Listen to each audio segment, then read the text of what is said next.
Let's go. Cool kid, step to the front. Cool kid, too sweet sign for the click. Bitch, you don't work there. Feel like I need a shower just looking at you. Ready, what the fuck does that mean? They ain't been the same ever since. What? Living pretty We well cut on the the hand off cherry. a You're gonna be single for the rest of your life. Brock Lesnar on the beast. Look at the heat. Sleep flex on Look the at the beat. heat. Whole new swag with a pass on the tag. Coming live from the west to the east. Better recognize on the mouthpiece. See the power level got I get no bitches. Bringing content on daily. Feeling like Gresh unleashed.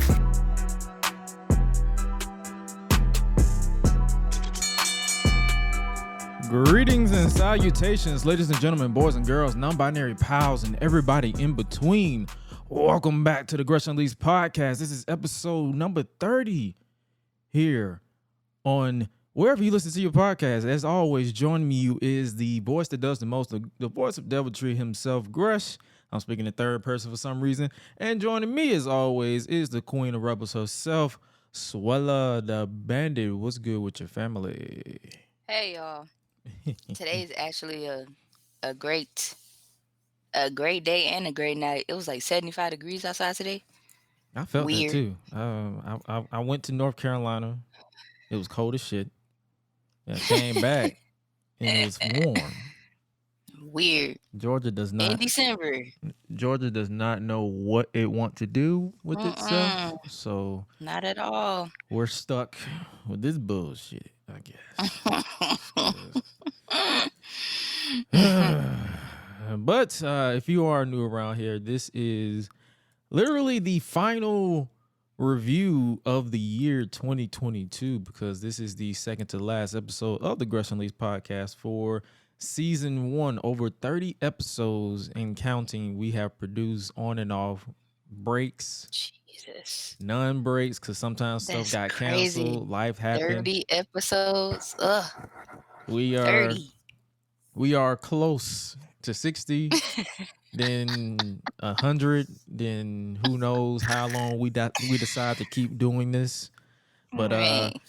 so far so good, and I can tell y'all this without a shadow of a doubt: we have knocked every goal out of the park, because Definitely. my God, we decided to literally just shoot for the fences, vibe, chill, talk about wrestling, talk about life, and people who've been liking, sharing, retweet, downloading, all that stuff. I try not, and that's one of the things I did. I stopped paying attention to numbers, and you guys have been killing it, from the interviews to the retro reviews to the reviews of whatever pay-per-view we decide to watch that weekend. You guys have been showing up, showing out, and killing it. Whether you're watching on YouTube, Facebook, Twitch, Instagram. Not Instagram. Well, you get clips from Instagram, but wherever you listen to, or if you listen to on in audio format on the GreshandSuela.com or wherever you listen to your podcast, we appreciate you. But enough of the sappiness. This week in wrestling will be non-existent, because didn't have much time to watch anything modern myself. I was in North Carolina for 2 shows back to back. I was in Greensboro, then I went to Charlotte, and then now I'm back here in Atlanta. And funny enough, I literally just got through with another show this morning. So show after show after show, then I decided to hop on this podcast so you guys can enjoy my nonsense and our nonsense to talk about whatever it is we decide to talk about. And this week we decided to talk about Ricky Starks and MJF's promo, because I don't know if you got a chance to catch that, but I actually got a glimpse because I was watching that on the way back from Charlotte, and I was listening to that. Ricky Starks chewed that man out. Like, he chewed him a new one. Both men can cut a promo, but Ricky Starks, he if you weren't hyped to see that match, you became hyped after that. And we'll also give our speed round preview and predictions for NXT Deadline 2022. That will be the last NXT premium live event, if you will, on 2022. So much in store for this illustrious podcast that we're going to be calling us illustrious. We're going to speak it into existence.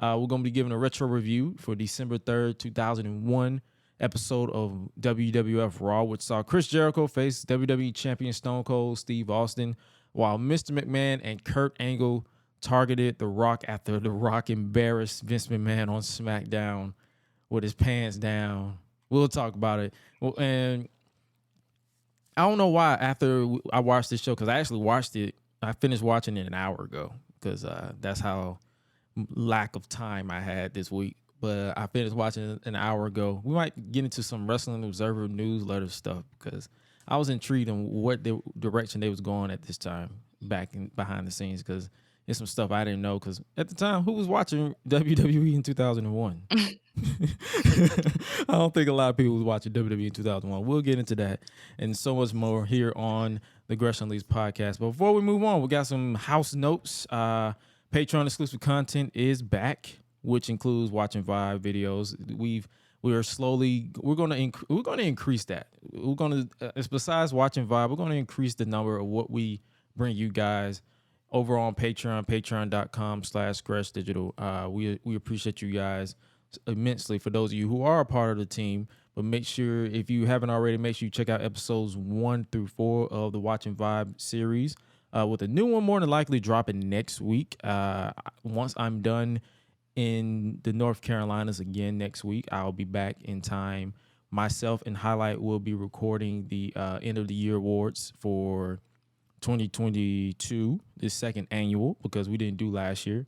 We're going to be recording that well in advance because holidays are literally amongst us. So we don't really have time to do that. But, if you haven't already checked out the Watching Vibe series, make sure you check that out. It is literally only $1 to join. I didn't get the chance to do anything this week because I was out of town, couldn't properly record and edit. All my software and editing stuff is in-house. I was on the road. All I had was a laptop and an iPhone. So I couldn't really do too much. I mean, I kept like interacting with you guys on social media, but I couldn't do that. But if you haven't already, you can join.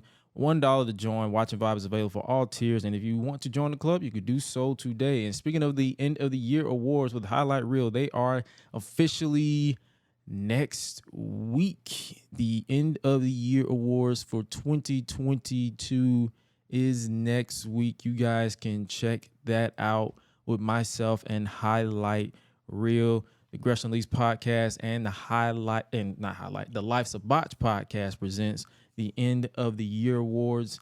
Since I am out of town again at the beginning of the week, that episode will be tape delayed, but a few options you guys will get to vote on, with voting available right now. I started plugging it yesterday. You can vote right now. Voting ends at 12 a.m. Saturday morning, so head over to vote at www.greshunleashed.com/ there's a lot of dashes in this, so I'm gonna say this with you, /P/N-of-the-year-awards/ it's in the description wherever you're checking this out. But make sure you guys vote.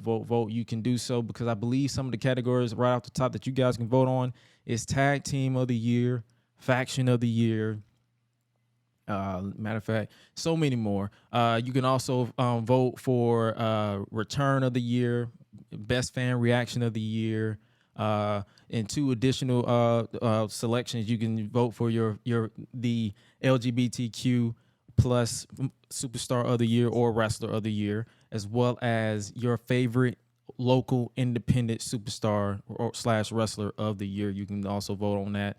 It's something fun. It's nothing to be taken too serious, but if you guys rock with us and you guys want to have fun with us and just pick out our favorite moments, myself and Highlight will take care of the main categories, culminating in Superstar of the Year, who we consider Superstar of the Year.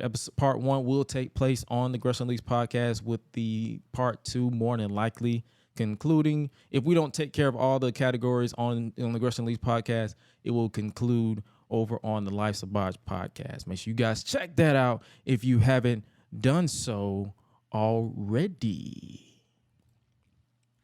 Oh, yeah. Speaking of doing so already, we might as well just go ahead and let you guys know. Season 2 of the Gresh and Suela podcast will be dropping. It is happening in 2023. Now, here's the twist.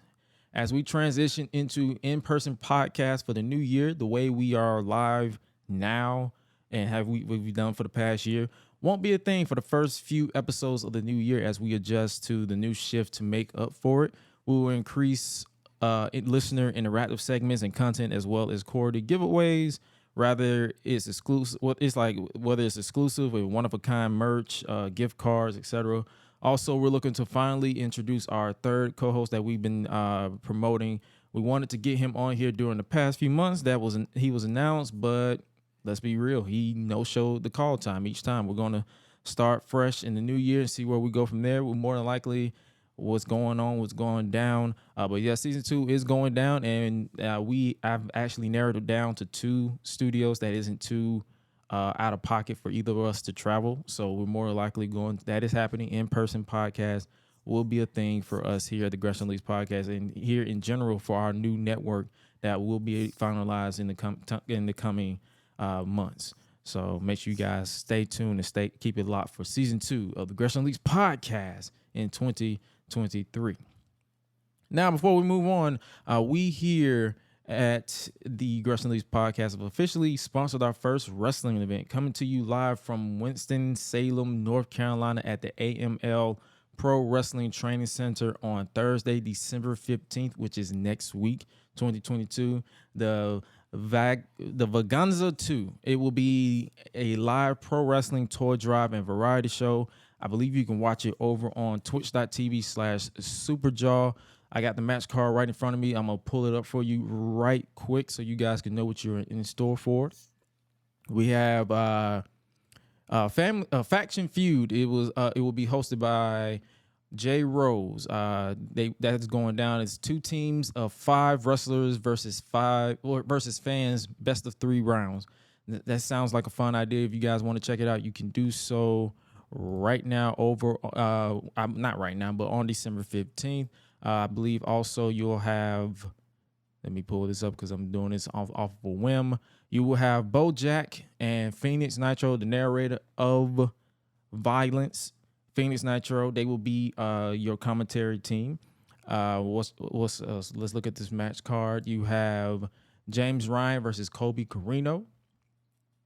You have Rob Killjoy versus Jay Malachi. You have, I believe I'm about to butcher the hell out of this man's name.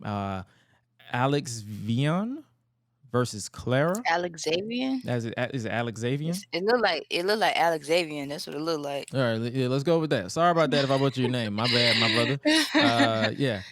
Look like it. I could be wrong too. Yeah, that's what I'm saying. We could be wrong. That's what I'm saying. But yeah, this will be a nice little match you guys can check out.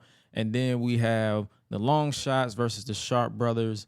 And I believe the next match that I'm going to plug is Fighters Club versus Teach and world famous BLB. It'll be a nice time with live pro wrestling, toy drive, and a variety show that you guys can watch over on twitch.tv/Superjaw. I believe tickets and such is available now over on co-fee, like coffee, but coffee.com/Superjaw. And like I said, your commentary team will be the Dreadlock, Demolition Machine, BoJack, and the narrator of Violence, Phoenix and Nitro. Make sure you guys check that out if you can. It is over in, like, once again, it is in Winston-Salem, North Carolina at the AML Pro Wrestling Training Center on Thursday, December 15th, which is next week. And it will be something that you guys, I believe you guys should check out. It's our first ever sponsored. We were sponsoring something. You saw our logo at the bottom if you're listening in audio and video format. So it's something that I want to get into more as we get into 2023, sponsoring wrestling events. And make sure you guys support your local wrestling superstar, company, wrestler, whatever you guys want to call it. Make sure you support your local wrestling event as soon as possible. All right, let's look a little bit into this week in wrestling. I know you more than likely didn't catch that Ricky Starks MJF promo from this past Wednesday on Dynamite. It looked like it was good though. Boy, I tell you, that was a brilliant ass promo from Ricky Starks. Like, you had MJF calling him the Pebble, like he was just taking shots at him.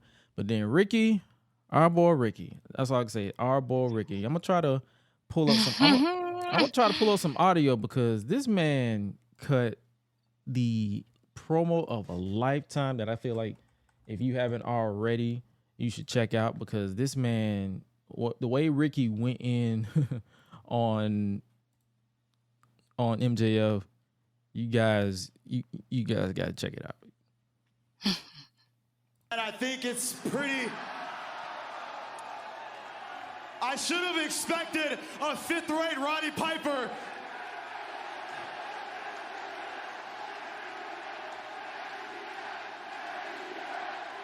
Maxi pad. I should have expected a fifth-rate Roddy Piper wannabe to come out here and try to steal the spotlight. Oh, you trashed the city. Oh, you trashed the people. Hey, how much more shtick do you got? Because the low-hanging fruit is running dry, partner. Now, every single week you come out here, you smell like paint thinner and ass. You spray tan your eczema. If you took your shirt off, your back would look like you laid in an ant pile for 7 hours. You got some crappy shoes on. It's never ironed. The shirt is too small. The shitty scarf and the terrible ass haircut. And you think that you're better than moi? Give me a break. Talk your shit, Ricky. Well, he went in. And his mama was ringside too. Oh. Everything about you screams cheap. The cheap suits, the cheap shoes, the cheap heat. Oh my God. And you are a new AEW champion, huh? Well, here's the thing. With that AEW championship comes a big responsibility that you know nothing about. The difference between you and me is that when these people got behind me, I gave them a reason to keep going. When they put faith in you, you let them down. When Regal believed in you, you let him down. But brother, when it comes to Ricky, I deliver on time, every night, every week, every month. Boy. And you can take your little ass to Greece for 3 months because, oh, you didn't get paid enough, because, oh, you got out politics by somebody smarter than you. But the fact remains is that I've been here busting my ass. You want to talk about responsibility? Let's talk about the fact that you avoid responsibility. You avoid any type of pressure. I show up to signed meet and greets where you don't care. You just blow it off because, hey, everybody hates Max, so he has nothing to lose, right? Yeah, guess what, buddy? There comes a lot of responsibility when it comes to people actually liking you. And besides your nose being a lot darker than the rest of your body, me, on the other hand, I live with dignity. I live with respect. You know nothing about that. When I lived in my car in South Austin, guess what I was doing? I was grinding. I knew the responsibility of taking care of myself. When it comes to that woman right there, it's my responsibility to get her a car, to get her a house. And you think because you pay people, because you kiss ass, that Maxwell, I'm better than you, that you can get whatever you want. Please give me a break. That boy spitting. Next week is a big deal because I'm putting up and I'm shutting you up for once in your miserable, narcissistic, little punk-ass life. You don't deserve this, but I do.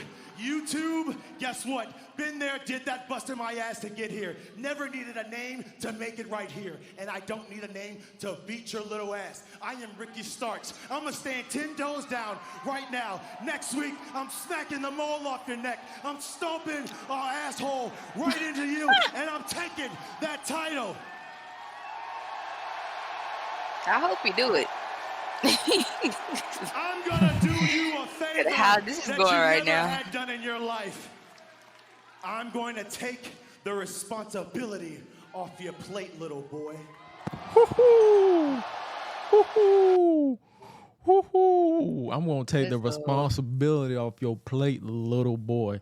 And obviously MJF hit him with a low blow because it's MJF, but Ricky bounced back and hit the sickest spear. And all I can say, Ricky Starks is him. Ricky Starks is him. I know they probably not finna get that man the title because MJF just won it. They finna make a big deal about it. But man, I'm gonna need So you Tony. think they gonna stretch it out? Like they just gonna let him reign for a little bit? Oh yeah, the AEW doesn't believe in short title reigns for some reason. It's like everything. It's like they want everybody to have a year-long reign. Like I get it. It's like everybody don't need a year-long reign. Like we already got a 2-year Roman Reigns reign. We don't We need. sure do. We don't need every world champion. I mean, I understand longevity because it makes you feel like, okay, can you beat this guy? But come on, we don't really need that many like long-standing champions. Like so far, we've had obviously Kenny Omega was a long-standing champion. Who else was Chris Jericho was a long-standing champion. John Moxley at some point was a long-standing champion. CM Punk was a short reigning champion because the dude was crippled in a little bit.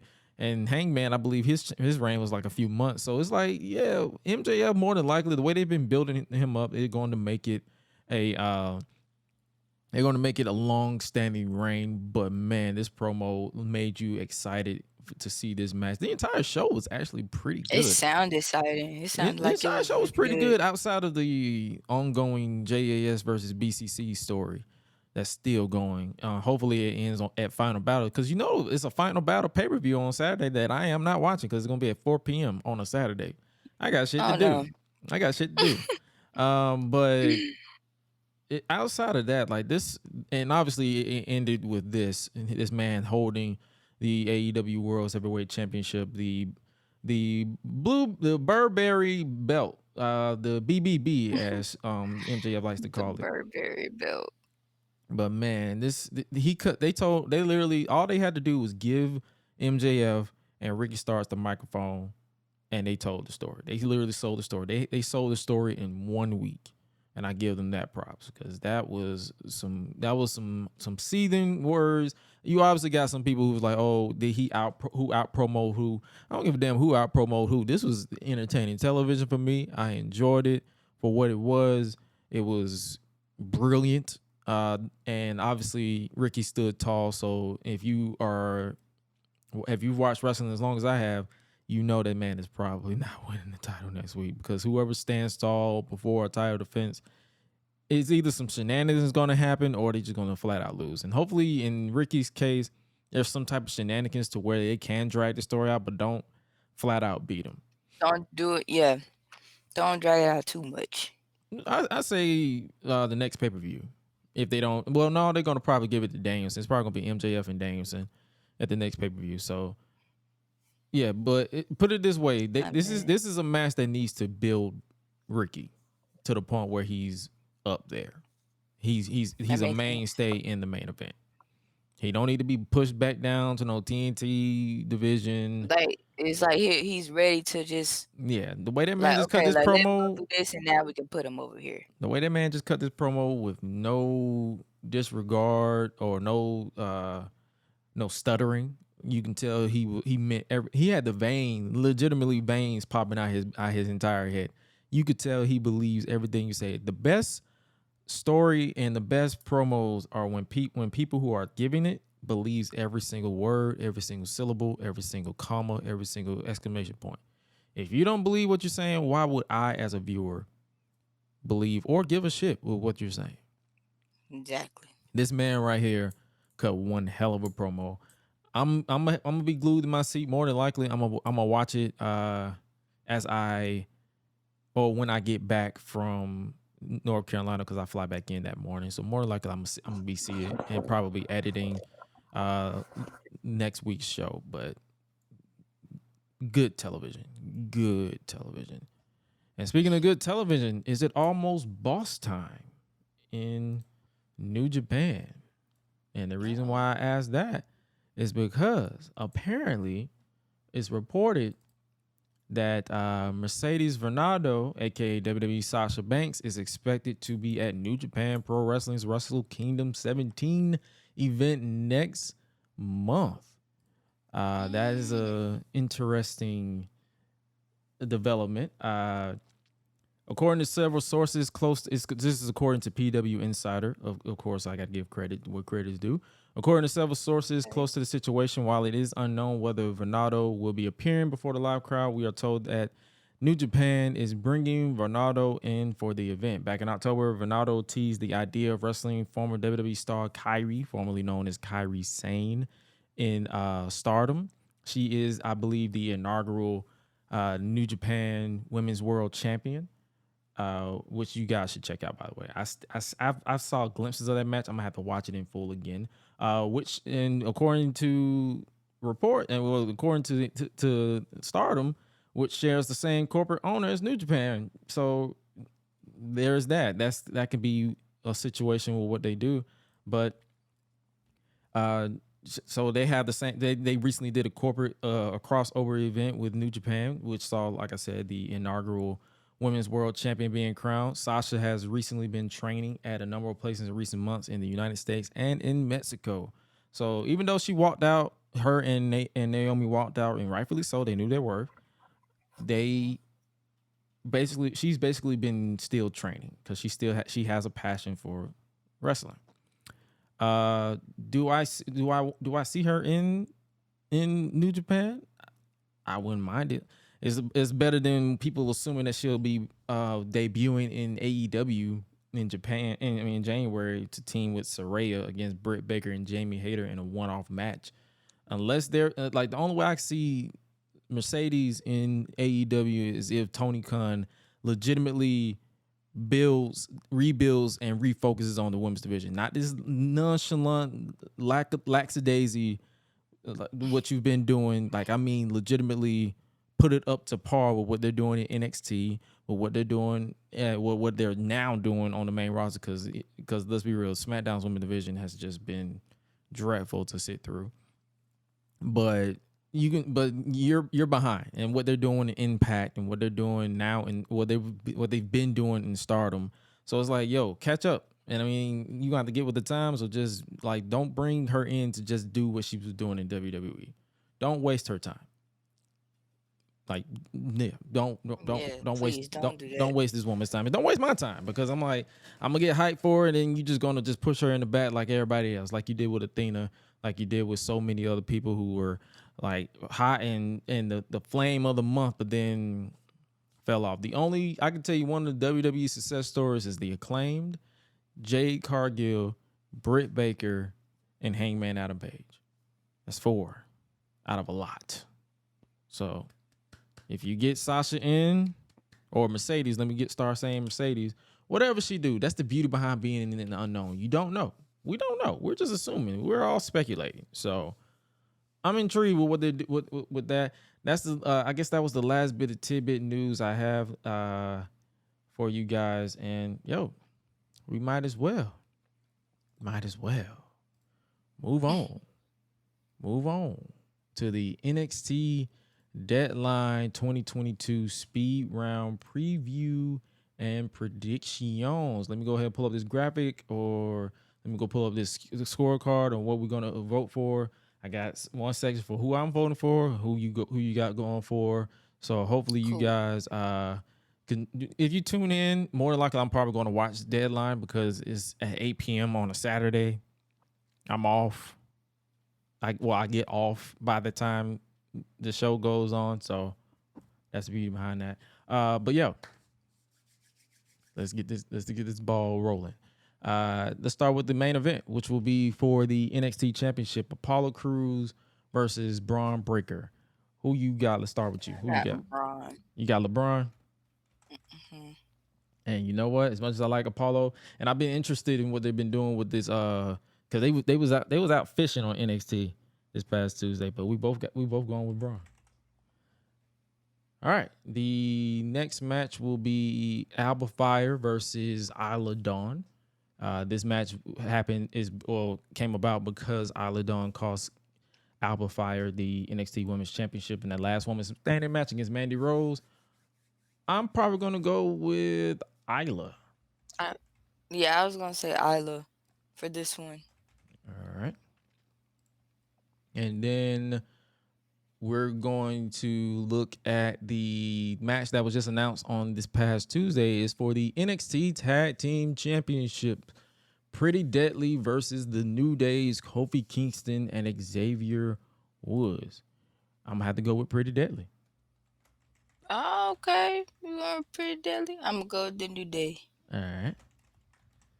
And I ain't then gonna lie though, Pretty Deadly, the outfit's kind of lit. I wear it just like I wear the Seth Rollins see-through. Zed Rollins, right? Like, All right, outfit's pretty nice. and then we got the feature matches of this premium live event. You have for the men's Iron Survivor match, Carmelo Hayes, Grayson Waller, Axiom, Jordan Devlin, big ass head, and Joe Gacy, where the winner will become the number one contender for the NXT Championship.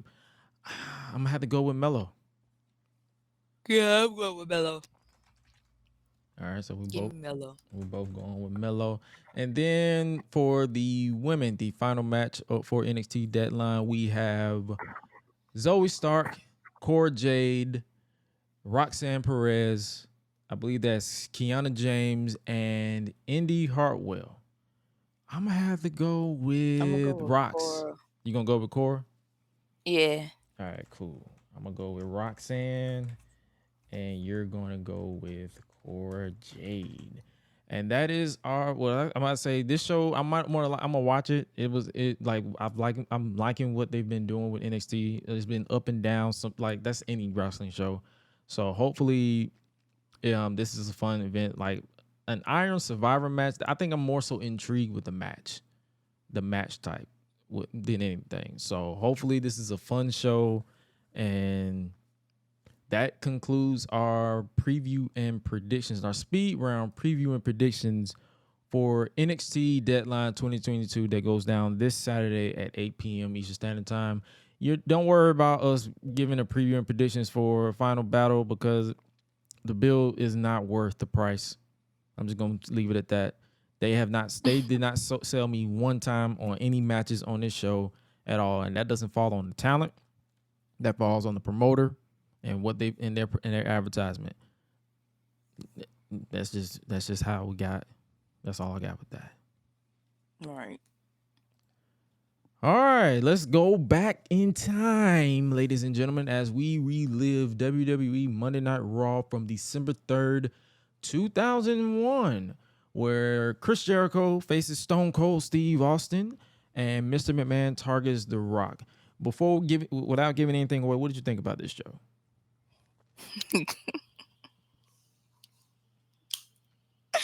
I actually liked this show. All right. I really did. Matches aside, Especially like just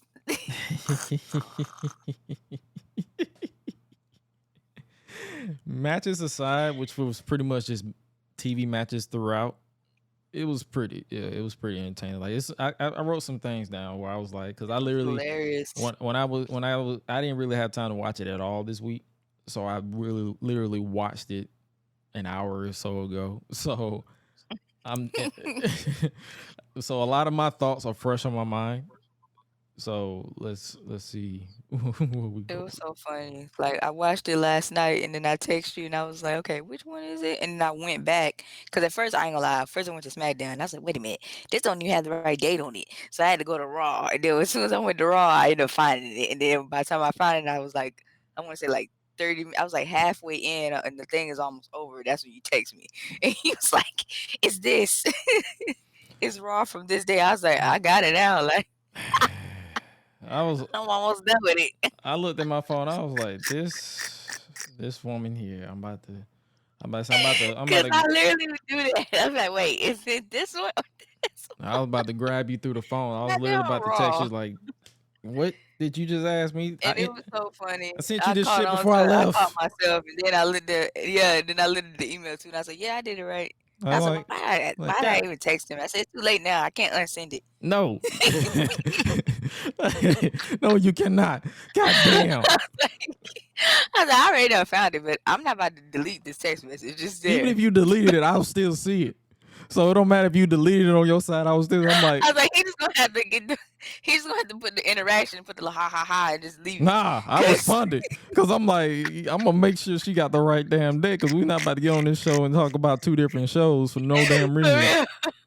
Like, come Like, wait on, a minute, man. did you watch the same thing? You're like, did we watch the same shit? Did we see Jim Ross going in on Vince McMahon being, like, after being forced to kiss Vince's ass the week prior? Oh my gosh. Did we see the starter Kurt Angle's dick riding crusade? Like, were we watching the same show?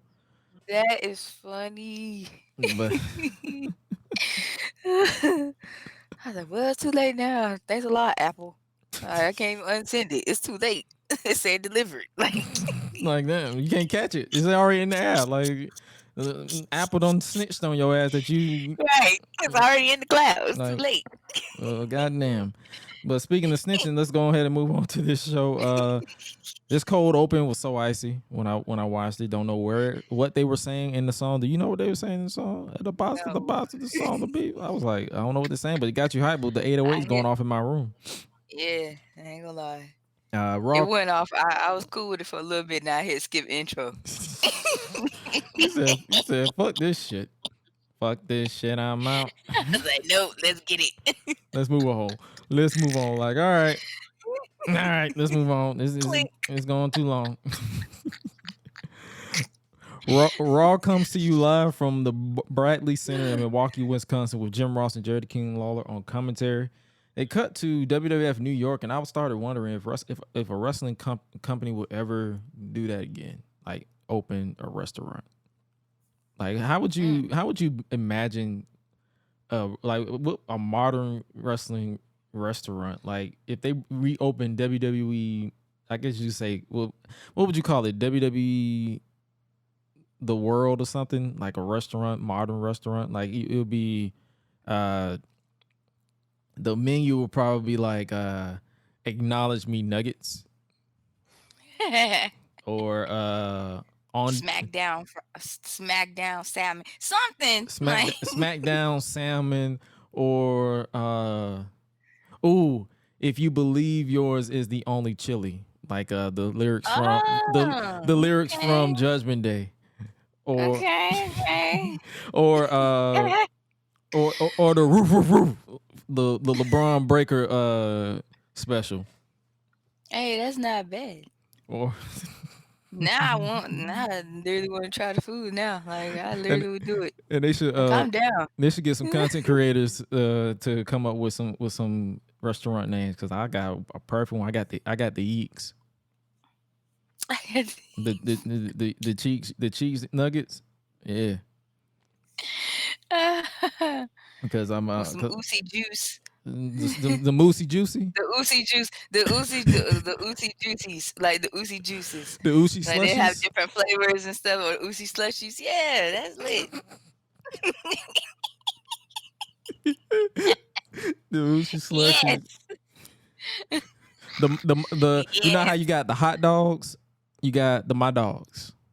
You're right. The Sami Zayn special. You got the My Dogs. Yeah. That's lit. And obviously you got the retro stuff, like down. the wet sandwich, or the Rudy Poo mashed potatoes. The instead of the pie like the Rock used to always talk about, the pancakes, the Rock pancakes. Mm-hmm. Let's move on before I get hungry. This is the go home episode of Raw Before Vengeance. I was like, oh. This was an accident. Where they crowned the first ever undisputed champion in sports entertainment wrestling history. Like, Jim Ross was like, this has never happened at this point. I'm like, interesting. I said, we already got some undisputed stuff happening already. Yeah, we still got undisputed. Undisputed. Okay. Like, all right. The show opens with Chris Jericho coming out dressed in mixed match black and white with the red ponytail. A lot going on here. And I typed down, what the fuck? He looked like a white Jerome from Martin. Man. Like what the, like, it was like, it was black and white checker. It looked like a beach tablecloth. It was a lot going on here. I don't know why. He said that like after getting chants and all that stuff, because the atmosphere for this is not like the atmosphere, but like now, like you can barely, Yeah, sometimes that's some of because it the was a different time too. some of the crowd now just pay for tickets and just sit here and just sit there. I don't get it. Yeah, versus how it was when we was growing up. I was like 5. In That's crazy. 2001, nobody was watching in Yeah, 2001. I was 5. I feel like nobody was Yeah, I was watching 5 it. in 2001 because my brother was just born before that. Yeah, I feel like nobody was watching this shit. So yeah, he just turned. He was 1. Something crazy. Everybody knows, all of you know that Chris Jericho can win the big one. But this Sunday at Vengeance, I am going to win the biggest one of them all and become the undisputed champion. It seems that The Rock, Stone Cold Steve Austin, being the two jackasses that they are, they feel that it is a given that the two of them are going to be in the final match at Vengeance. They are overlooking the fact that Austin himself has to face the Olympic hero Kurt Angle, and The Rock himself has to face the future living legend himself, and that's me. And it's simple. They are scared to death of me, and I was like, bro, who are you trying to convince, them or me? Right. Like, are you trying to convince yourself or me? Because I'm not convinced. Jericho reminds the people of what he did to The Rock, which doesn't sit well with the crowd before they chant Rocky, Rocky. And as far as Stone Cold is concerned, the next time he gets in the ring with me, I am going to beat the living hell out of this jackass for sure. After Vengeance, all this disrespect is going to stop. And then JR asks out of nowhere, what is it about disrespect these days? And then I wrote down, oh yeah, this must have been a week after JR had to kiss Vince McMahon's ass when Undertaker randomly turned heel. Jericho says he will win on Sunday because he is the best. He is larger than life. And I'm like, bro, you sound like you have to take a mad shit right now. And then the new consortium, the co-owner of the WWF, Ric Flair, interrupts. And I wrote down, this man still looks old as hell in 2002 like he did in 1996. Like, bro, it's like he got to age 50 and just froze. Like he's just stuck. He's just there.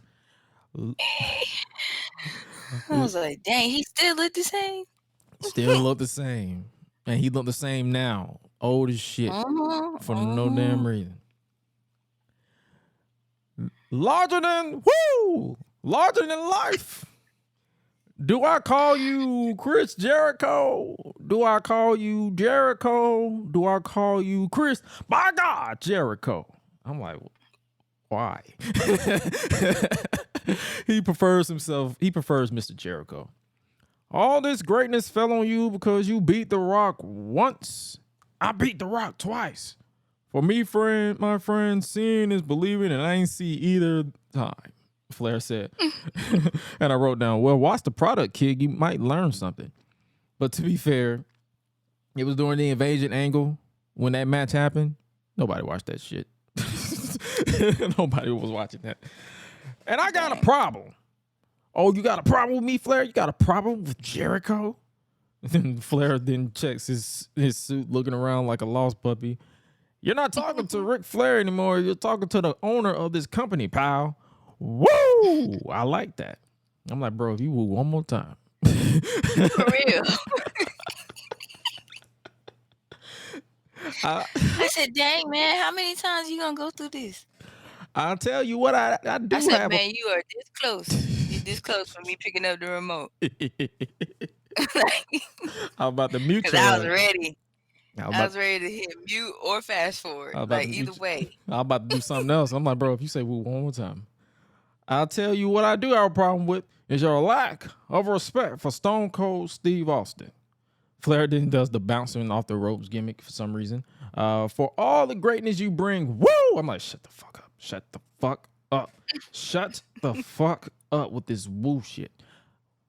Woo to the World Wrestling, because it's like he wooed in the middle of the sentence. I'm like, bro, get to the point. Like, just get to it. Say what you got to say already. It's like he was like, for all the greatness, you woo later. Like, we'll get to that right now. For all the greatness you bring, woo. I'm like, bro. For all the greatness you bring, woo, to the World Wrestling Federation tonight, you and Stone Cold, woo, go one-on-one right here tonight. Woo! I'm like, shit. Jericho's not happy about this. I'm not happy about this because this man kept wooing. Jericho put him in a match with Stone Cold. One-on-one. No titles. No outside interference. One-on-one. You and Stone Cold. And to quote Stone Cold Steve Austin from SmackDown last week, it has to be, woo, the man. You got to beat the man. Woo! And right now in my eyes, Steve Austin, woo, is the man. Woo is the man. Shut the fuck up.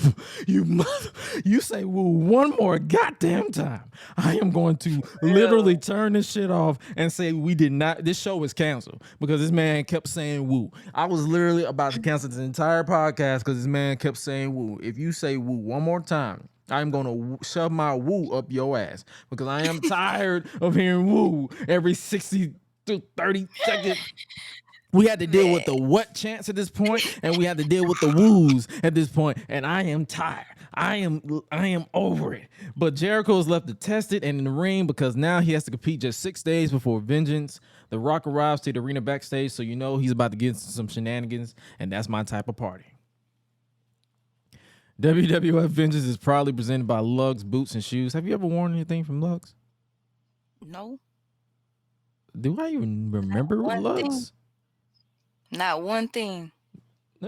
I do research on this podcast, so what the fuck is Lugz? I ain't worn out one thing from them. Lugz. Let me see what this. Nope. No, I haven't. Ew. I'm like, let me think. Nope, Ew. I haven't. Not one time. Lugz is just rip off Timberlands. That's messed up. See, I'm glad I ain't wearing them things. My daddy wore Timberlands when I was growing up. He still got Timberlands to this day. These are rip off Timberlands. Man, no. I'm glad we didn't wear those. So happy. Buddy. Oh, no. Oh, that was the shit. That was shit. It wasn't the shit. It was shit. It's time for some hellfire and brimstone as Kane makes his way to the ring looking jacked as ever. Big as shit for no reason. This was the first time Kane and Big Show were a team because I believe they beat the Hardys on SmackDown to become the #1 contenders for the tag team titles. It basically went from Kane and Undertaker as tag team to Kane and Big Show. Kane's opponent is one half of the tag team champions, Bubba Ray Dudley, accompanied to the ring by the Duchess of Dudleyville, Stacy Keibler, and Devon. And I wrote down Stacy Keibler, giggity. Giggity. Between her and Tori Wilson, I'm like, giggity. Bubba attacked Kane before the bell, so you know what time it is. This was basically, like I said, any match on this entire show was TV matches, so I barely wrote down anything because it was literally just matches. They just did moves. Like, nothing felt interesting until like it got to the shenanigans part. Stacey tried to sweep the leg of Kane, but Kane barely budged, and he stalked her outside before Devon jumped him, literally kept clipping into the frame, and gave Bubba the advantage with the referee distracted. Kane bounced back with flying clotheslines, but then Stacey got on the apron to distract the ref, but Kane goozled her by the throat, was like about to choke her out. I don't blame her. Like, get that Jezebel off the ring, as Jim Ross would say. And Devon,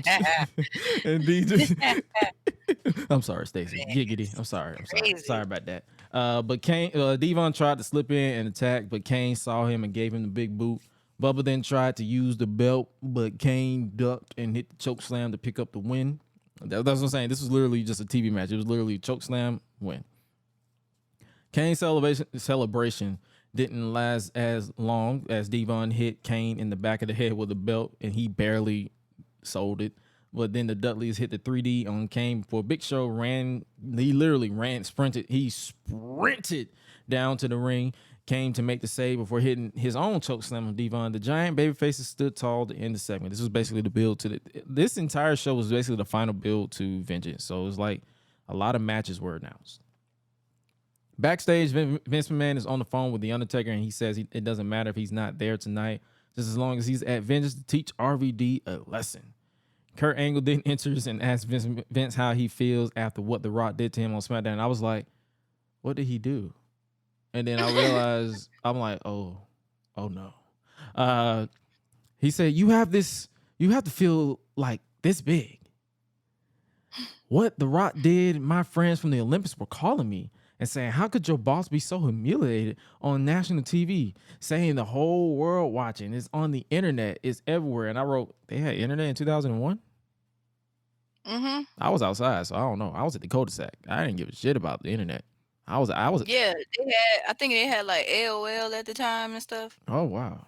Damn. Mm-hmm. This is a legit question because I was did. literally outside. Like I was playing basketball, riding my bikes, getting in fights. I did that too, but I was like doing a bit of both. Oh, so like we had that, and I think we still had our old like compact computer. Like, wasn't this around the time where you couldn't be on the phone, the landline, to use the internet? Like I think so. Yeah. Like if you were on the internet, the phone line didn't work or something like that. So, good luck if you had a gossip. Good luck if you had a gossiping parental figure that liked to be on the phone all the time because you could not get on the internet. Unless you got that compact computer, you straight. You can still use a landline and be on a computer in the other room. 2001, yeah, this is 2001. Yeah, this is around the time I wasn't watching, so there's that. But I was riding a bike. I think my sister and my brother taught me how to ride a bike. And then, and to this day, I'm not great at that no more. Not no more. Man, I done fell off so many times. Keep trying and trying again. Well, no, I'm good. I think I done skinned my knees enough. I'm all right. I'm okay.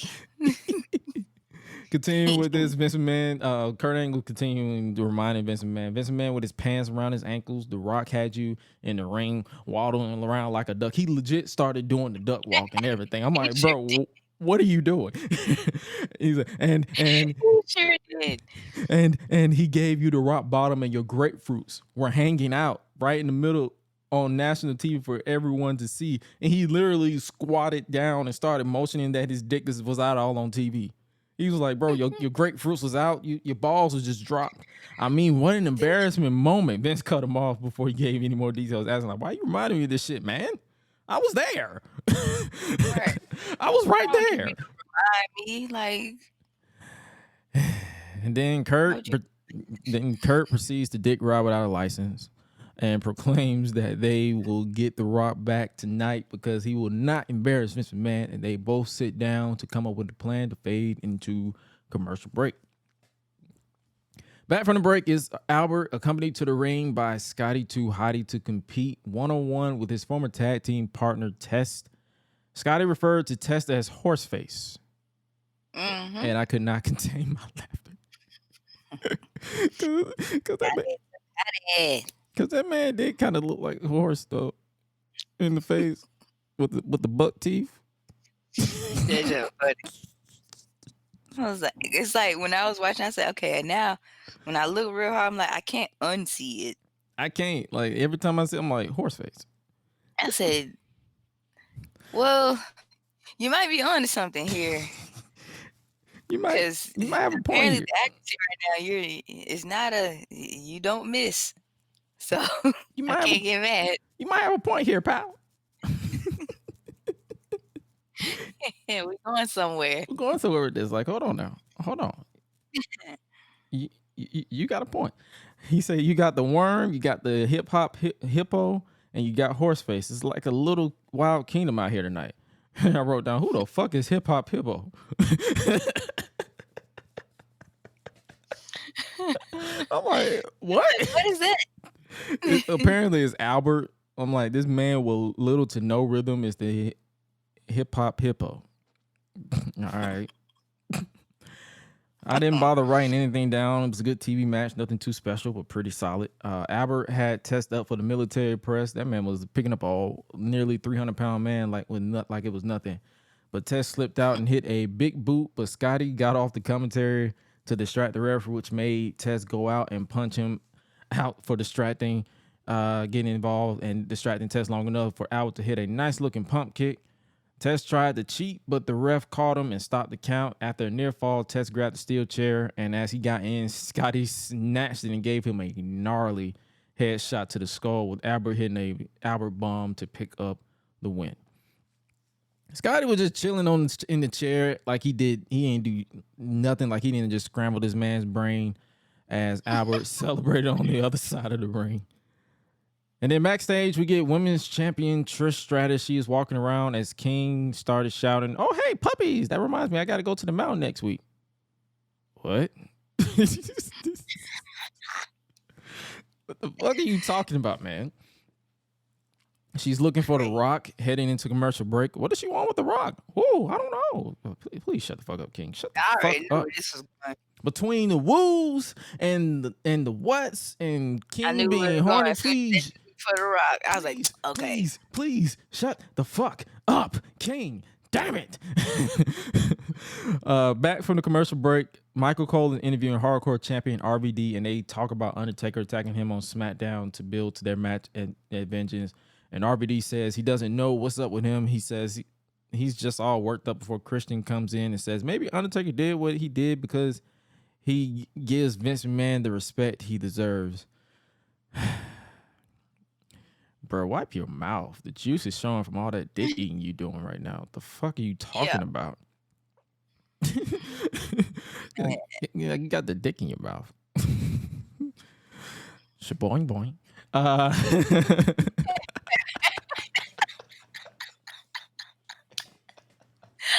was not expecting that. Shaboing boing. What is that from?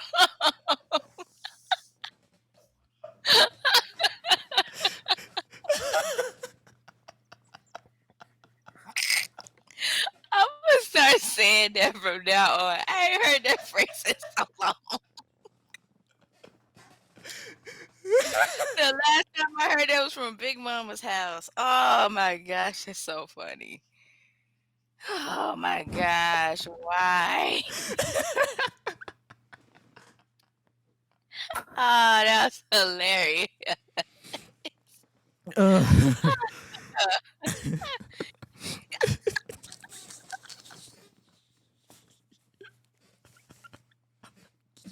It was out of nowhere too.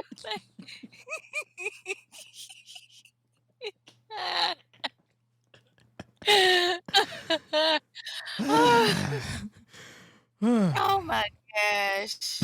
Christian. It's next year.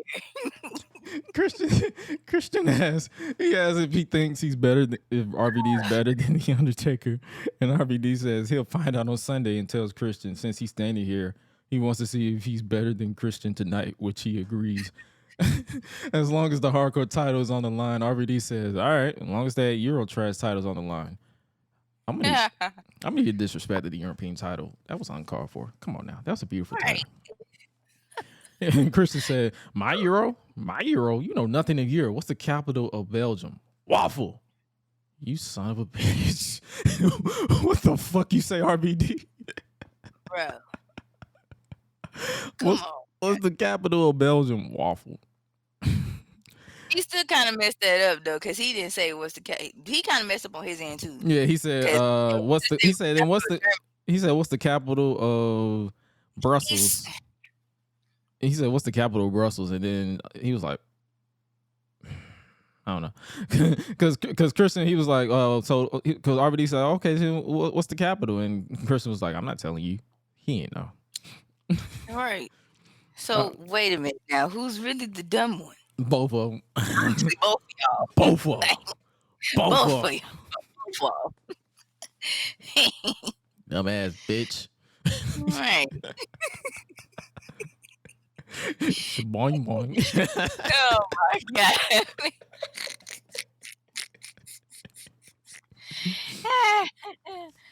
That's so funny. So it's a match with the hardcore title on the line. It's basically a hardcore style match. The camera then cuts back to Trish Stratus outside the Rock locker room.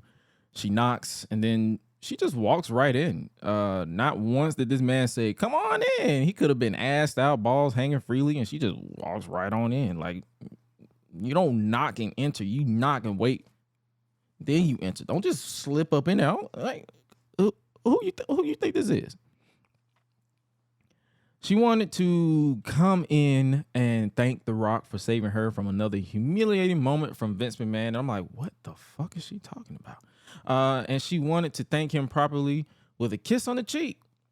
And I'm like, oh no, where's this going?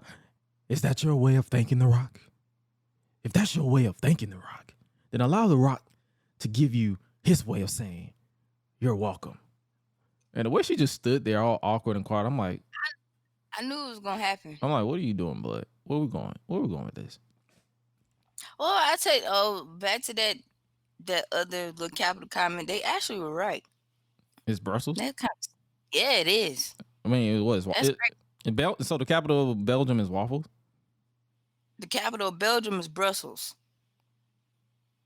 Man, what the fuck? I don't know why they would throw that in that segment like that. But I'm like, look, y'all, like before y'all do that, just make sure you know your stuff first. Don't just sit here. Or be talking like about me and just something improvise. Be like me. Don't And say I just improvise most of the time. Back to this segment. yeah, I know what that was gonna lead to though. Back to this segment. The way she just stood there was awkward. The Rock, and then he just started talking in third person more. I'm like, bro, why are you still talking? The Rock, he said, Hey, man, just kiss her. it's a lead up to it. You too quick. You got to tell people because a lot of people didn't watch this. Because I was confused. I wrote a lot of shit down. I was confused with what's going on. I'm like, where you going with this? You like, is that your way of thanking The Rock? If that's your way of thanking The Rock, then allow The Rock to give you his way of saying you're welcome. I'm like, bro, you just say you're welcome. Is that so hard to just say you're welcome? Just say you're welcome. The Rock is going to grab your hand, brush your hair back, bring you in close, lean you back, look deep into your eyes, and get you to suck my dick. Oh, I'm just playing. I'm just playing. He kissed her, like she said. He kissed her. He kissed her. He kissed her. He didn't get no shaboing boing. He kissed her. But he kissed her. And the pop that man got with the crowd chanting Rocky in approval, and then that man fixed her hair back over her shoulders, titties all out. Because literally all you had to do was just pull the shirt down even more and just yang, Right. just boobs everywhere. Fixed her hair, titties all out, turned his back to her and did the eyebrow giving into the camera to go to commercial break. I'm like, this segment was something. Yeah. Cause I was like, you doing all of that back then. I'm like, it must have been real steamy. Cause I'm just stuck on like, bro, all you had to do is just say you're welcome. right. You went to singing you're welcome in 2020 or 2018, 2019. You're welcome. So, bro, you can literally just say you're welcome right here. It's not that hard. Anyway, back from commercial break. Team Extreme, the Hardy Boys with Lita made their way to the ring with Lita looking good, as Booker T would say. Ripped, all in shape. The story here was their first attempt at breaking up the Hardys, which wasn't as well received as the time they did in 2009. It'll be Matt Hardy versus Jeff Hardy at Vengeance. Their opponents are Spike Dudley and Tajiri, accompanied to the ring by Tori Wilson. Giggity. From Tori to Stacy to Lita, King was literally horny Twitter in human form, but worse when it came. He was so much worse when it came to scaring the hoes, though. So, Right. Tajiri was so smooth in that ring from his kicks to the back spring elbow. The ending came when Matt Hardy hit that middle rope leg drop that basically gave him a permanent limp, but not before Jeff made the blind tag and hit the swanton bomb on Spike to pick up the win for his team, much to the dismay of his older brother. After the match, the Hardys are still arguing, and Lita does not know what to do. Come on, guys, you're a team. And they pushed her too. Oh, we'll get to that. I think it was Jeff that, Yeah, we'll get to that. Backstage, Sir William Regal is furious walking until we hear, hey, look, it's the kiss ass. No, it's the ass kisser. The APA was taunting William Regal for kissing Vince. He legitimately kissed that man's ass. Hey, kiss ass, how's that billionaire's butt? Regal obviously is not happy about this. No selling the invisible wall to get into their office. and demands to know if they were talking about him, and they continue to taunt him. What do you think? This right here took me out. What do you think he kissed to become vice president? Bradshaw asked. Oh man, that's nuts. He basically said he'll suck a dick to become vice president without saying it. And I'm like, yo, what did you just say to me? All them innuendos. What the hell did you just say to me? You just basically say he'll give head to become vice president. All right. I'm like, okay, friend. And obviously, William Regal, I'm about to butcher the hell out of the English accent. Sorry, Deontay. At least I'm not too low-life, beer-drinking, cigar-smoking, beat people up for money, bloody thugs. I'm a gentleman, and I'm bloody well respected. Bradshaw gave him two options. He'll kick, not kiss, his ass right there in their office, or he'll kick, not kiss, his ass in the ring. Regal chose not to get to the bloody ring and fight like gentlemen because they are not bloody barbarians. I'm like, bro, why do you talk like that? That's their accent. Did you know that's not his actual accent? He put on a fake accent. Yeah. So I know a lot of people didn't know I that. was like, bruh. When I heard his actual accent, I'm like, oh. Okay. All right. I was like, okay. Like, all right, that makes sense. That makes all the You sense. could have in the told me that, but okay, it's fine. Do what you do.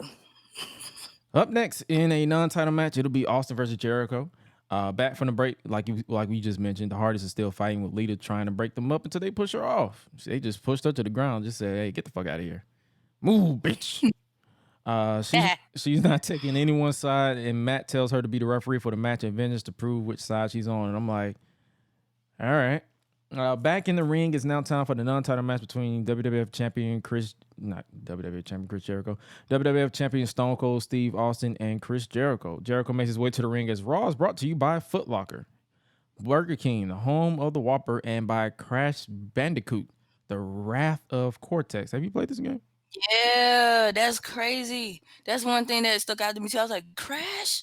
I said, wait a minute, Crash was out? Yeah. During this, Crash was out? we weren't watching this shit, but we was playing Crash. I don't even know which Crash I got. Like, cause I got a Crash. I think it's Crash 4 that I got now on freaking Nintendo. I was like, wait a minute. Now hold on. You're telling my age. If I was playing this, shut up. If I was already playing this game already, either A, I played it with my cousins, or B, I don't remember playing it. Cause majority of the time I was playing, I ain't gonna lie to y'all, I was playing Mario or Donkey Kong, like trying to beat my cousins like level and they high scores and junk. I wasn't even focused on Crash Bandicoot at that time. I know what we weren't doing though. And I was still playing Mortal Kombat too. So I know exactly what we weren't doing though. We weren't watching this shit. Oh no. We were not watching. And if I was watching it, I probably just saw it in parts. No. Because I wasn't watching it like all the way through. I was playing Crash or I was outside. But I was definitely being a child. I was outside. And playing with my baby brother at that. So I was whooping my sister's ass in Uno. So see. Yeah. The glass shatters and WWF champion Stone Cold makes his way to the ring, and he doesn't even wait for the bell to ring to start fighting with Jericho. And then I wrote down, oh, this is the beginning of the what chance. Like I said earlier, shoot me. They basically brawled all over the place from the crowd to ringside, back inside the ring. Both men got into a finisher attempt exchange until Stone Cold locks in the wall to Jericho. They basically stored all their finishers like in 2K and just stole each other's finisher until Jericho reached the ropes. Not too long after, Jericho regained control with an undetected low blow. After some time on the defense, Stone Cold attempted another comeback.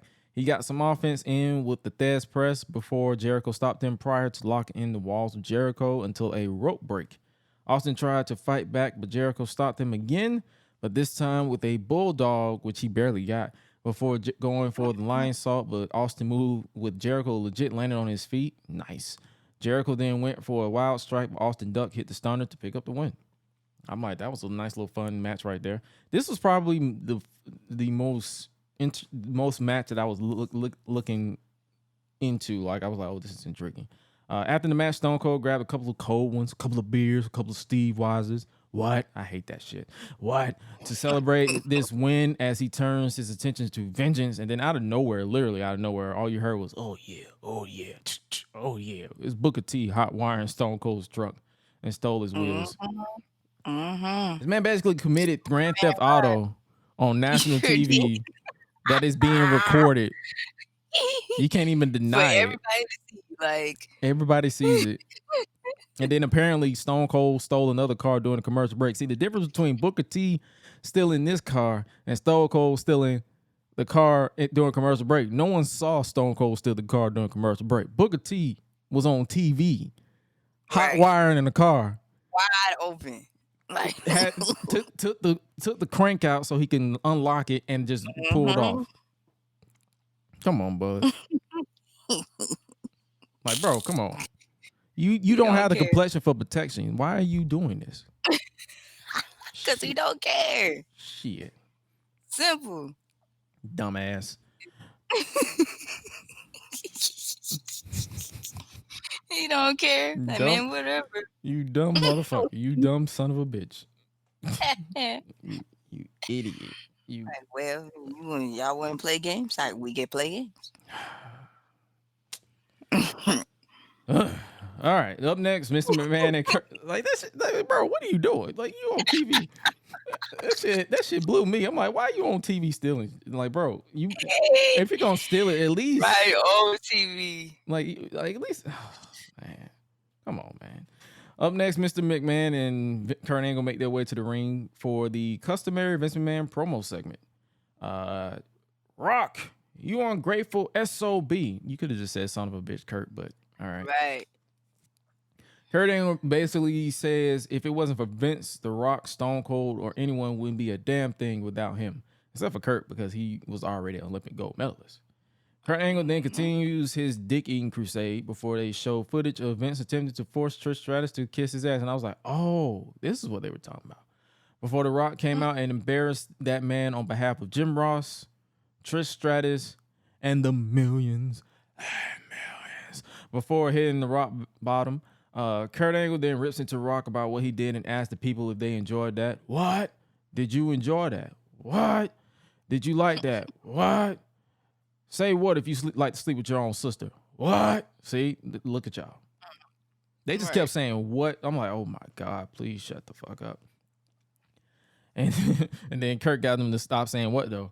I guess walking around with your pants down and threatening to shove things up people's butts may be a family tradition in this backwater city, but not in the WWF. And I'm like, bro, he just basically said y'all are some fucking bums. Yep. That made their what chance turn into asshole chance. I'm like, yep, he killed the what chance. Thank God. Kurt Angle then calls out The Rock and says if he ends up facing him at Vengeance, he's going to beat a lesson into him before demanding an apology on both of their behalf. The Rock then makes his way to the stage to a massive ovation with the world title in hand. It's like I barely remember him having a big gold belt. But then again, it was the invasion in 2001. Was nobody watching this shit. So of course, we don't remember him with the big gold belt. He does his finally gimmick. Finally. Will the Rock apologize? No, this is The Rock we're talking about. Absolutely not. He said, why don't both of you come up here and kiss The Rock's ass instead? Which infuriates Kurt Angle, but it's not just any ass, it's the people's ass. Blood, that ain't my ass. What the fuck you talking about? Right. Speak for yourself. That is not my ass. I don't know you. What I look like? No. Vince then says The Rock. We ain't that close, bro. Like, come on now. You speak in third person. Come on. Vince then says The Rock is just like these people. They are ingrates and proceeds to drag his point on and on and on. And Rock says if he has a way to come down, he has a way to come down there and slap that toupee off your head and hurry up and finish your sentence. Damn. So Vince, if you got a challenge, you go ahead and spit it out. You sick freak. Kurt then continues the dick ride some more before Vince cut him off to announce a tag team match as the main event against he and Kurt Angle with his tag team partner Trish Stratus. A lot of kissing here tonight. Rock kissed Trish. Kurt Angle dick riding for Vince. Christian dick riding for The Undertaker and Vince. Jim Ross wanted to just punch everything that moved, and Jared King Lawler just continued to be horny on in real life and continued to scare in the hoes. Anyway, basically it's a handicap match, but if Rock's team lose tonight, he must join the Vince McMahon Kiss My Ass Club, and if he decides not to kiss his ass on SmackDown, he'll be stripped of the championship and not compete at Vengeance. Before Rock could respond, I literally almost blacked out because Ric Flair interrupted the proceedings. I wrote down, if this woo motherfucker say woo one more goddamn time during this segment, and he proceeds to do exactly that. Ric Flair then proceeds to add a stipulation as 50% owner where if Vince's team loses, then he will have to kiss Rock's ass on SmackDown. And if Vince doesn't do it, then Kurt Angle loses his shot at Vengeance before both men steal each other's catchphrase, because he said, to quote The Rock, woo! If you smell, woo, what the Nature Boy, woo, is cooking. And I'm like, please shoot me. For the love of God, shoot me. The Nature Boy. And then The Rock, with his old ass. And then The Rock said, woo. I'm like, oh my God, I hope you lose. I hope you lose tonight. I hope you lose. I hope you kiss Vince's ass because you keep saying woo. Like, I was rooting for you, Rock, but then you start saying woo, and I'm like, oh God. If I had $1 for every time they said woo on this show, I would be a billionaire right now. It was that many woos. And that was the end of the segment. That was the end of the segment. They announced the main event of the show in the middle of the show. The main event could have been Stone Cold versus Jericho, and I could have just turned this shit off right here because anything after this didn't really do anything for me. Back from the commercial break, it's a hardcore style match for the WWF hardcore title as Rob Van Dam makes his way to the ring. Christian then makes his entrance with the most 2001 gear of all time with that see-through fishnet shirt that our uncles used to wear back in the day. Fishnet.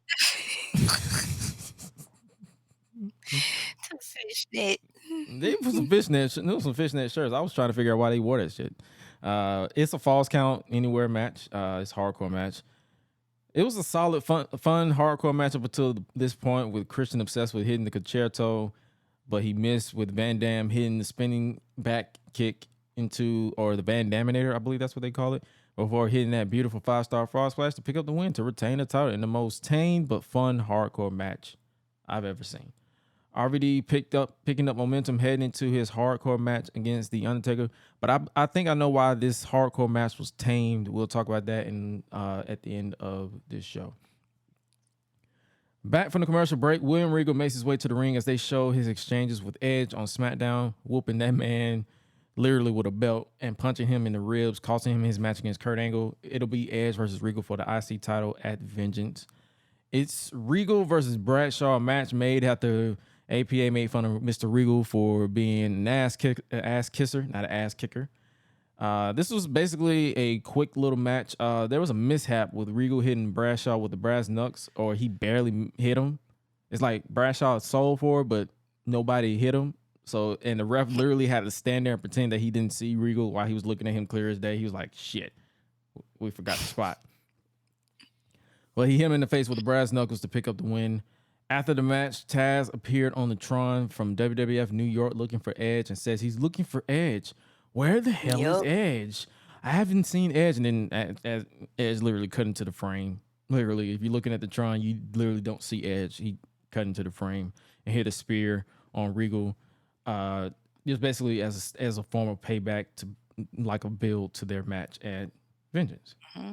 Then backstage, Kurt Angle is hyped about forcing The Rock to kiss Vince McMahon's ass, but wonders about the sight of him, that being Vince, kissing The Rock's ass. But they say not to worry about it, as they walk out of the office into the main event of the evening, as Vince McMahon makes his way to the ring with the roids roiding. Right. Like, bro, you are. As soon as she started walking, I said, "Whoa, You are okay, buff dang, dude." for no goddamn reason. I was like, "What?" Yeah, I'm like, all right. Kurt Angle's out All next. this is just, I'm like, you are buff. all What? you just, I mean, popping out. No.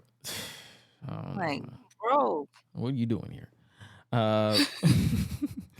Kurt Angle is out next. I'm so used to the "you suck" chants. Looking back at this at shows like this without them feel kind of weird now. Women's champion Trish Stratus is out, making her way to the ramp as they do the final build up to Vengeance with plugging WWF.com. Vince started dancing for some reason to Trish's music. It was like I couldn't even describe it. It was like him having it was like he was partially humping the air, partially twerking, and having a stroke at the same time. He was having a stroke twerk. He literally Vince McMahon literally invented the stroke twerk. oh my gosh. All I wrote down, Like, "Man, what are you doing, bro? Like, you all right?" like, bro, I'm worried You about. look sick. I'm worried about. I'm worried about King Vince McMahon scaring the hoes with them dance moves. Like shit. All I can write down was I cannot get to the bleach fast enough. What the fuck is this show? Why did I pick this show? I am not doing this shit ever again. God damn it. I'm gonna have to put 2001 up there with 1996 as the year to avoid. Funny, though. It was funny. funny. It was funny, but like, God damn it, never do this shit It again. was funny. The Rock makes his way to the ring with a lot at stake. If Rock loses, he joins Vince's Kiss My Ass Club. But if Vince and Kurt lose, then Vince joins Rock's Kiss My Ass Club. This was basically a typical match. The heels dominated this match after Kurt Angle stopped Rock's momentum before Vince made the tag and controlled The Rock, hitting a low blow behind the referee's back. A lot of dick shots. It was a lot of dick riding and dick shots in this entire show. And then turning to pie-faced Trish off the apron, before continuing his assault on The Rock. But that didn't last long as Rock hit a spine buster on a cocky Vince. I probably shouldn't say cocky. I should probably say arrogant. Let's go with that. Trish then begs to get the tag and starts going in on Vince, slapping the shit out of him, literally to the point where she makes him bleed. Before Rock distracted the ref, allowing Trish to hit Vince in the balls. More dick shots before Kurt Angle hit her from behind to stop the forearm. That man literally did the full forearm. He just said, yeah. Kurt makes the tag and starts taunting The Rock before Trish hit Kurt with a low blow as the referee was there. I'm like, bro, damn, y'all dicks are hurting right now. And Rock made the tag and took the fight to Kurt Angle until Rock accidentally knocked out Mike Chioda. They showed Vince's bloody nose. Trish got him good. Kurt Angle then hit an amazing Olympic slam, which saw Rock literally jump out of the frame. He literally leaped into the air. He jumped for his life on that move. And both men are down as Vince McMahon walks over off the apron before Chris Jericho came out of nowhere. Literally, I was not paying attention. He just clipped into the frame and hit the lion salt on The Rock for a very close 2 count.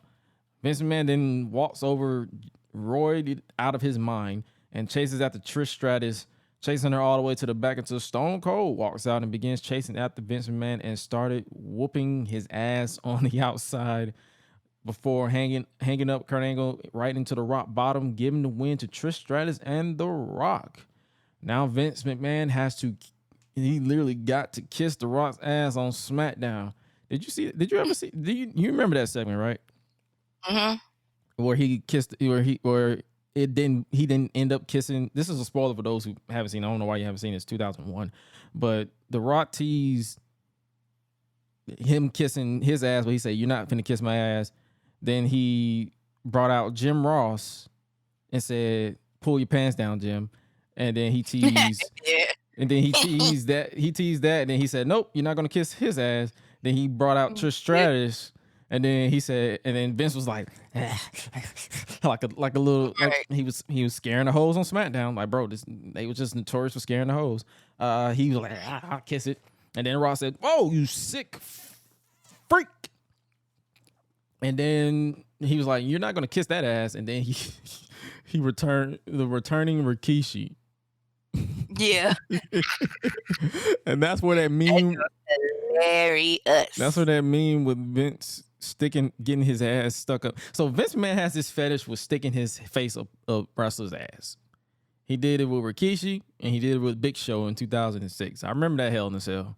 I think that was the first Hell in a Cell that I watched in modern time. It was that match, and it ended with Vince's face of Vince with Big Show's ass. It wasn't even protected like Rikishi's ass. It was literally a bare ass. So he stuck his face up a sweat. Vince has this fetish with people kissing his ass. He has a fetish with putting his face up people's asses. That man had a lot of incest fetishes too. We'll talk about that in just a little bit.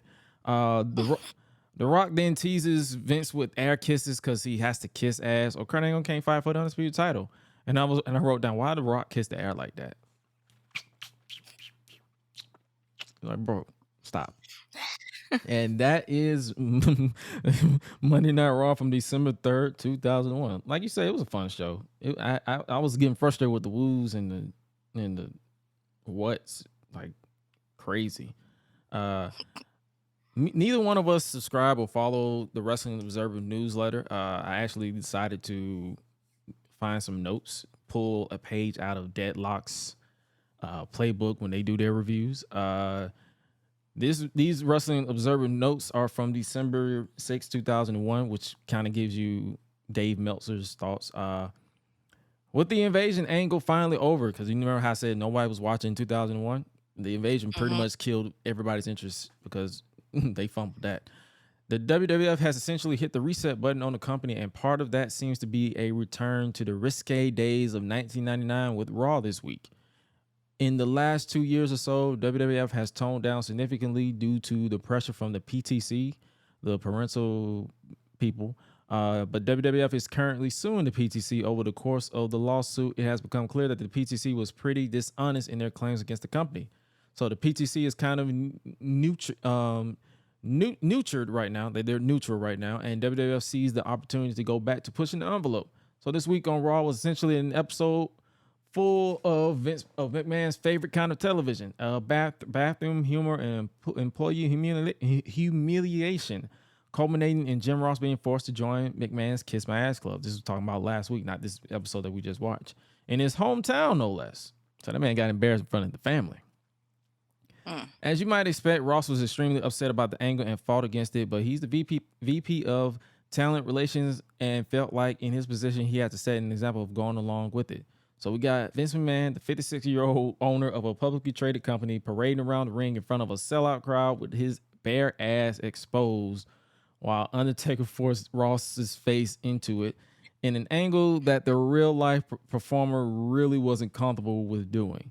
Earlier in the show, we also had William Regal accidentally peeing on Big Show, a bra and panties match that was much more revealing than most, and a bunch of other shit. TSN in Canada attempted to edit the show as it was airing live, but they kept messing up the timing, and every time they tried to cut away from Vince's bare ass, they ended up accidentally showing it instead. So they tried to cut away from it, and it was like, oops, never mind. And of course, the Undertaker turned heel turn was yet again another illogical turn that made no real sense. In the last 8 days, Jericho, Austin, Vince, and Undertaker and Kurt Angle twice have done heel or face turns. Keep in mind, Ric Flair made his big return to the WWF last week, and this week he wasn't even on the show. He was there. They brought him out in front of the live crowd, and he made a match during a commercial break. But that was it. All in all, this company is a complete mess right now. You should see the company later on. Dang. Fresh off his firing from the WWF, Eddie Guerrero was looking for indie bookings. He reached out to New Japan Pro Wrestling, but they said the earliest they would have a spot for him will be in March. So basically, this was around the time where Eddie was going through his his health issues. Notes from last week's Raw. After a strong Survivor Series and one of the best Raws of the year last week, WWF immediately squandered all that goodwill by dropping a big old Raw-shaped turd this week, full of the usual sophomoric Vince McMahon humor. We had William Regal peeing like we just talked about that. So let's pull up what his thoughts. Let's see if he got thoughts on this week, because I'm curious. I'm curious. That was last week. You said what? I said most likely. I'm curious. I'm gonna see what this man's thoughts was on this past show, because that was December 6th. Let's look at December 6th. Where's the 12s? November, December. These numbers are all out of order. They need to get this shit. They need to get this shit together. Like, god damn, this shit is not in order. Let me see. Pull it up. No, that's 2000. I don't know why this shit is doing this. Let me pull it up right now. We live. I don't care. We live, so it is what it is. But I'm interested, because it's like, bro, what are your thoughts on on this week? Because I feel like Vince McMahon was obsessed with ass. Like, this dude was obsessed with making people kiss ass for no. He was obsessed to just do all of that. Come on, bro. He was obsessed for no goddamn reason. Like, bro, you're forcing people to kiss ass. Okay, so this is December 7th. This is December 17th. Let's look at December 10th. I believe it could be December 10th. There he goes in depth. They talking about the brand split. Not much news this week. So it's really not that much news. I guess he didn't really have too much thoughts, because it was a pay-per-view and all this stuff. Nothing too shabby. Oh, like I said earlier, what I had thoughts on why that hardcore match was a little tame. There was a incident where Booker T got busted up by RVD in a match. Booker T got a concussion and was busted open from a bandaminator at a house show in Toulouse. So I'm guessing they toned it down a little bit, because I guess he wasn't really trained in the WWF style. They talked a little bit about the plan to split the rosters into two brands. So that's an interesting scenario, because the brand split is among us. There's so much going on, because they had a full roster after the invasion angle that nobody watched. Apparently, there was a backstage promo filmed for the Thanksgiving episode of SmackDown that never aired. It apparently involved Rock and RVD in a funny bit, but the segment implied that RVD was stoned on the reefers. That's what they said, reefers. The segment got a laugh from the live crowd, but then Kevin Dunn decided the marijuana reference was too much, and it got axed from the show before it aired on TV. I need to see this. I want to see this segment. I want to see this segment now. Someone need to find this segment. Someone need to hack into WWF archive and find this footage. Oh my gosh. Find the footage. I need to see this archive footage. At recent house shows, this is another fetish that Vince McMahon has an obsession with. At recent house shows, Crash Holly has been seen kissing Molly Holly after their matches. Neither of them use the Holly name anymore, so Dave doesn't know if they're just ignoring that they used to be kayfabe cousins, or if this is testing the waters for some incest angle. Vince will get an incest angle over one of these days or die trying. Thankfully, he is out of power from creative, because that man, he either wanted it to be the kayfabe father of Stephanie's child. He wanted to have a relationship between Stephanie and Shane at one point. This man was obsessed with incest. I don't know what the fuck wrong with him. You sure he ain't from Alabama? Yeah, maybe. But that's all the news and rumors I have from the Wrestling Observer. Don't get used to it, because I might not do this often. I was just watching this show. I was like, I'm intrigued. Wasn't too much going on. Vengeance was going down. Did you ever see that show, Vengeance 2001? Nah, I don't think I have. Let's pull up some results. Let's pull up some results and see how that went. because I haven't seen that in a minute. Let's see. Vengeance 2001. It was the inaugural show. Okay. The APA and defeated Billy and Chuck during the pre-show. Scotty 2 Hotty and Albert defeated Christian and Test. Edge defeated William Regal to retain the Intercontinental Championship. Jeff Hardy defeated Matt Hardy with Lita as a special guest referee. The Dudley Boys defeated Big Show and Kane to retain the WWF Tag Team titles. The Undertaker defeated Rob Van Dam to win the WWF Hardcore Championship.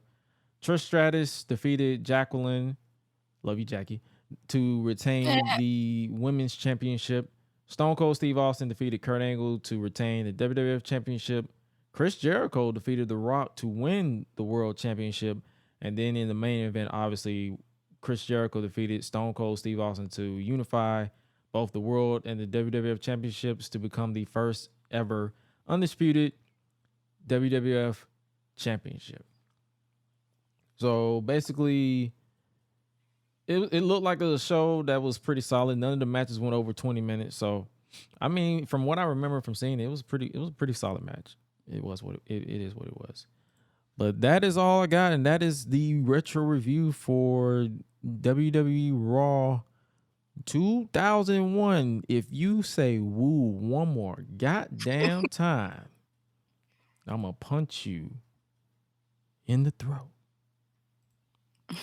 On God.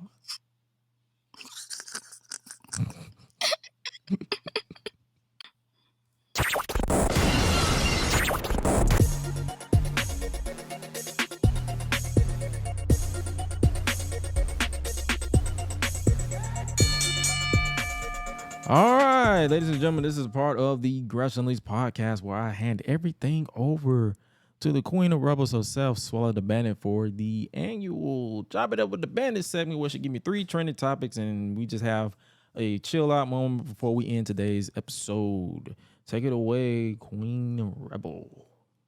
So everyone, SZA just dropped a video called "Gets Me." The part 1 of the video, it will be out tomorrow. Music video. If y'all don't know what SZA is, I'm gonna need y'all to go. I thought you were talking about some stream her. scissors. No, SZA, SZA, Oh. the artist SZA. Oh. Yeah, I'm gonna need y'all to go stream her music because she's amazing. Also, the news has said that Brittany Griner will be returning home. There's been a prison swap exchange. So I think she comes home when today, tomorrow, one of them days. Somewhere. I think she's already on the plane. But yeah.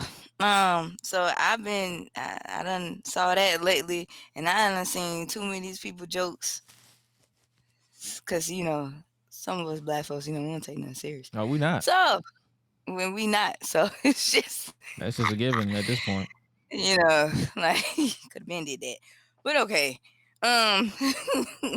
Anyway, as always, stay safe out here, stay hydrated. You don't think that's a lopsided trade though? A little bit. Do. High key. They traded. They traded her for the merchant of death. Like, I'm glad she's home because she's a citizen, but damn, it's like, come on, bro. Right. All right. Kind of. Yeah. Yeah, y'all got slated. Right. High key. But continue. Like, y'all don't use your brain, but okay. Anyway, what a dumb choice to make. Anyway, because it is. Anyway, but yeah, please, be safe out here. It's too much going on out here. It's a lot of ruckus. Too much ruckus going on out here. If in the event, if you come across somebody and they just happen to have, an attitude, just honestly, just walk the other direction. You do not need to be trying to risk yourself going to jail over stuff that don't even matter, let alone don't even pertain to you in the first place. Mind your business. As always,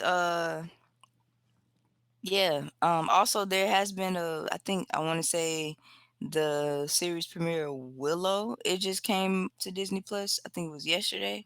I haven't started watching it yet, but eventually I will. I There's, grew up on the original there's so Willow. many shows I haven't either started or have just not caught up. But I'll give it a chance when I can. Also, yeah, just be mindful of your surroundings. If you in the event you start traveling, just be aware of where you at, and always make sure you have your safety, whatever you consider as a safety kit on you.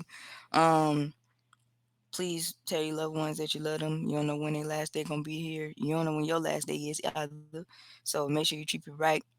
However, in the event it's okay to say no. Have some boundaries. That's okay too. Um, yeah, that's pretty much all I got for today. Sweet. Oh, shit, I lost my train of thought. Fuck. Because you mentioned it slipped me. It literally slipped my mind. I mean, it is what it is. It's not.